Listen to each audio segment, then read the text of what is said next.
Right, so welcome back to the 10-6 Diaries. So this is episode number 11, I'm pretty sure. It's been over a month now since I last uploaded. I've just been really focusing on university work. And I've just sort of been in season competing as well, so it's been a bit hard to juggle a lot of things at once. And I've also been trying to get back into doing some TikTok as well, so it's just something's got to give always when you're kind of doing loads of things at once. So yeah, I need to just try and get back onto the kind of upload grind, and I'll try and hopefully get some more weekly uploads out now that my university work is mostly done.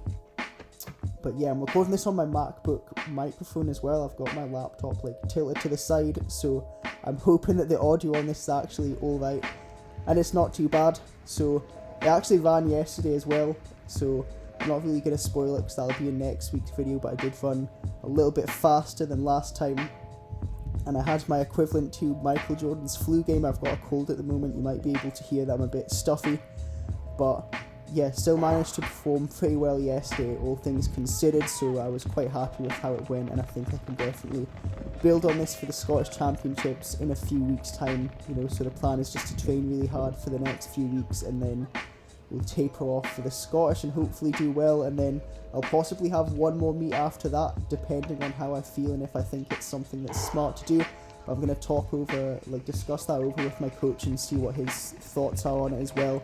But I might just finish up after the Scottish and start building on the off season, because I felt like it was quite good last year to get a good 20 weeks of training in before I got back into indoor season. So that's the plans, but that'll be for another video. So yeah, so to start off with this video, I'd ran my, to finish off where I left off, I guess, I ran my season opener for the 100. I ran 11.01 with a plus, I think it was plus 2.7 or 2.4, not quite sure, but it was a illegal win, but it was a good season opener considering I kind of had the injury earlier in the year, and then I had some adductor tightness in the run up to that meet as well, so I was happy to at least, get 2 healthy races in, and I couldn't complain with the time after everything that happened. So one thing I've really been struggling with, or one thing I've really always struggled with, is just feeling really sore post-comp. So I'd ran the comp, and then it took a good 5 days to get back into training, and then when I did get back into training, the quality of the reps were just really low. It was a 4:17, I think, 30 meters, or 4:18, 30 meters. And then the 150 was 17:95, which is technically a PR for me for the 150, but I don't really run many 150s, so that's why that's my PR. I should be able to drop I think a 17 flat should be doable in training, but I'm going to test it in a few weeks, so hopefully I'll be fresh enough. I might do it out of blocks as well, and I'll see what I can muster up. But yes, I've just really struggled with the quality of training post-competition, and I think as well a big thing that I've struggled with this season so far is just the fact that I've not really got much in the way of sprint capacity. So obviously over an off season, what we worked on was building up a sprint capacity, and I got to a point where I could sprint a good 3 times a week at high intensities without any problems, and I could do that back to back weeks, back to back to back, and then we'd unload. And now it's if I can get 2 sessions in a week high intensity, that's a big win. I'm sort of really struggling with that at the moment, and as I say, I do think it's just because of the injury earlier in the year. But I've just got to stay positive and keep moving. So the training that I did after that comp, we moved into this sort of more specific training cycle where we were just doing really light weights. I was doing some close grip hang snatches with some straps, and then doing some really fast squats, banded squats, and we did some calf raises as well, banded calf raises. So the idea was just eccentric overload, get a really fast eccentric contraction with the bands.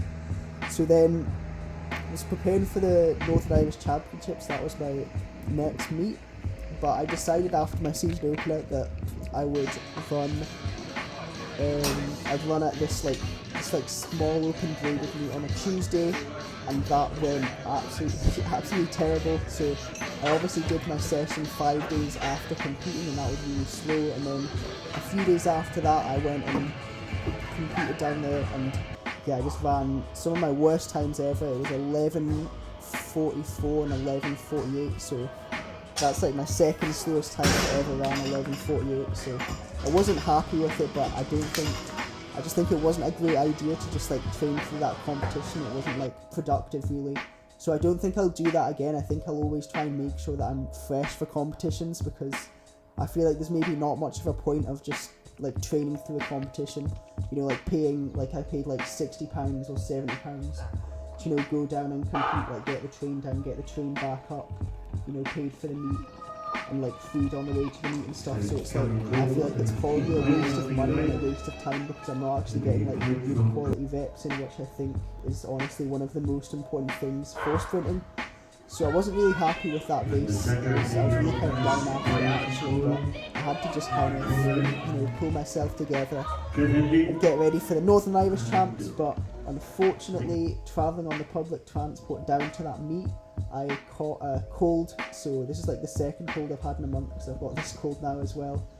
But I caught a cold on this like train, and yeah, it just kind of like knocked me out for the next few days. It might have even been COVID that I had, but we didn't have any like test kits. But I slept like 13 hours on Friday night, and I woke up and I felt really good after sleeping 13 hours straight.